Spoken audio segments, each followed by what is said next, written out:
El señor Ledru empezó. Yo soy, dijo, el hijo del famoso Comus, físico del rey y de la reina. Mi padre, al que su apodo burlesco ha hecho clasificar entre los prestidigitadores y los charlatanes, era un distinguido sabio de la escuela de Volta, de Galvani y de Mesmer. El primero que se ocupó en Francia de fantasmagoria y de electricidad, dando clases de matemáticas y de física en la corte. La pobre María Antonieta, a la que vi 20 veces y que en más de una ocasión me tomó las manos y abrazó cuando llegó a Francia, es decir, cuando yo era un niño, María Antonieta estaba loca por él. A su paso en 1777, José II declaró que no había visto nada más curioso que Comus. En medio de todo esto, mi padre se ocupaba de la educación de mi hermano y de la mía, iniciándonos en todo lo que sabía de las ciencias ocultas y en una multitud de conocimientos galvánicos, físicos, magnéticos, que hoy son del dominio público, pero que en esa época eran secretos, privilegios solamente de unos pocos. El título de físico del rey hizo que mi padre fuera encarcelado en el 93, pero gracias a algunas amistades que yo tenía en la montaña, conseguí que le soltaran. Entonces mi padre se retiró a esa misma casa en que yo vivo, y aquí murió en 1807 a los 76 años. Volvamos a mí. He hablado de mis amistades con la montaña. En efecto, mantuve relaciones con Danton y con Camille de Moel. Yo había conocido a Marat más como médico que como amigo. En fin, que le conocí. Por corta que haya sido esta relación que tuve con él, resultó que el día que llevaron a la señorita de Corday al cadalso, yo me decidí a asistir a su suplicio. 2 horas después de mediodía ya estaba yo en mi puesto junto a la Estatua de la Libertad. Era una cálida mañana de julio, el tiempo estaba pesado, el cielo cubierto y prometía tormenta. A las 4 la tormenta estalló. Fue en ese momento, según dicen, cuando Charlotte subió a la carreta. Habían ido a buscarla a la prisión en el momento en que un joven pintor estaba ocupado en hacerle su retrato. La muerte, celosa, parecía querer que nada sobreviviese a la joven, ni siquiera su imagen. La cabeza estaba esbozada en la tela, y cosa extraña, en el momento en que entró el verdugo, el pintor estaba en el mismo lugar del cuello que la guillotina iba a cortar.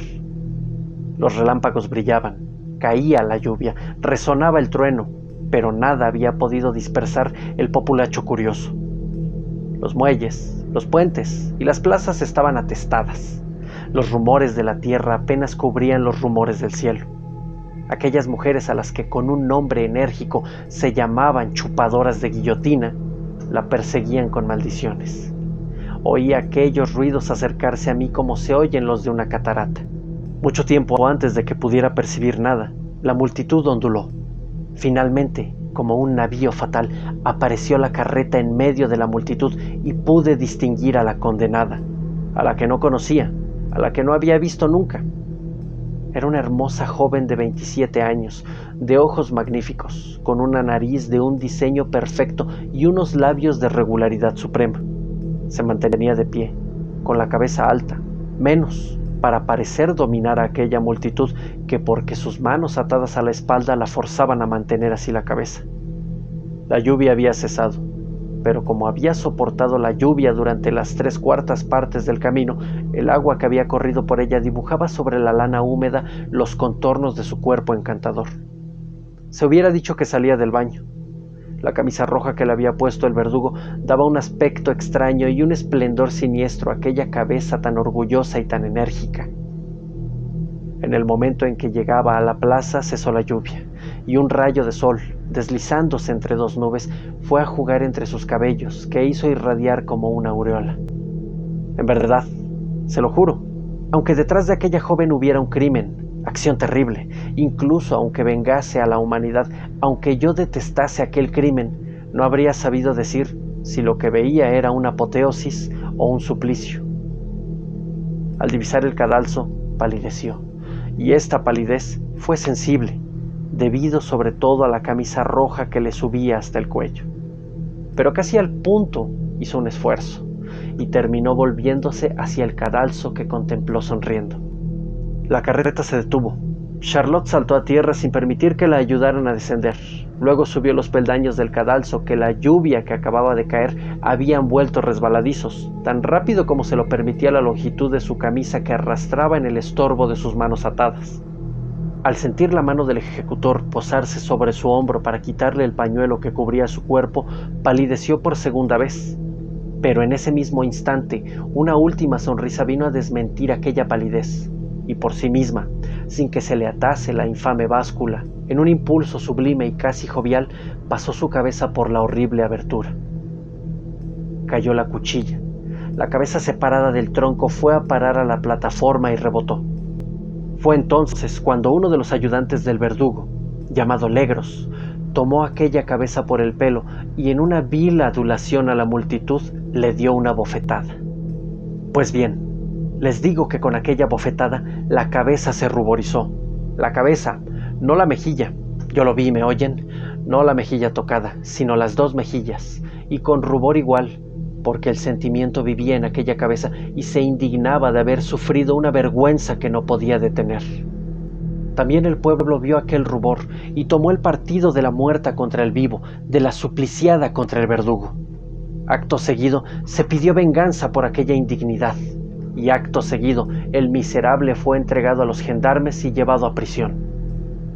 Yo quería saber qué sentimiento había podido llevar a aquel hombre al infame acto que había cometido. Me informé del lugar en que estaba, pedí permiso para visitarlo en la Valle, donde lo habían encerrado, y lo obtuve y fui a verle. Una sentencia del Tribunal Revolucionario acababa de condenarle a 3 meses de prisión. Él no comprendía que fuera condenado por una cosa tan natural como la que había hecho. Le pregunté qué había podido llevarle a cometer aquella acción. «Bonita pregunta», dijo. «Soy maratista. Acababa de castigarla por cuenta de la ley. Quise castigarla por mi cuenta». «Pero», le dije, ¿no había comprendido que hay casi un crimen en esa violación del respeto debido a la muerte?» «Bah», me dijo Legros, mirándome fijamente. «¿Pero usted cree que están muertos porque se les haya guillotinado?» «Desde luego». «Bueno, se ve que usted no mira en la canasta cuando están todos juntos, que no les ve volver los ojos y rechinar los dientes hasta 5 minutos después de la ejecución. Nos vemos obligados a cambiar de canasta cada 3 meses por la forma en que destrozan el fondo con los dientes. Es un montón de cabezas de aristócratas que no quieren decidirse a morir, y no me extrañaría que un día alguna se pusiera a gritar «¡Viva el rey!». Sabía todo lo que quería saber. Salí de allí perseguido por una idea, que en efecto, aquellas cabezas todavía vivían, y decidí asegurarme.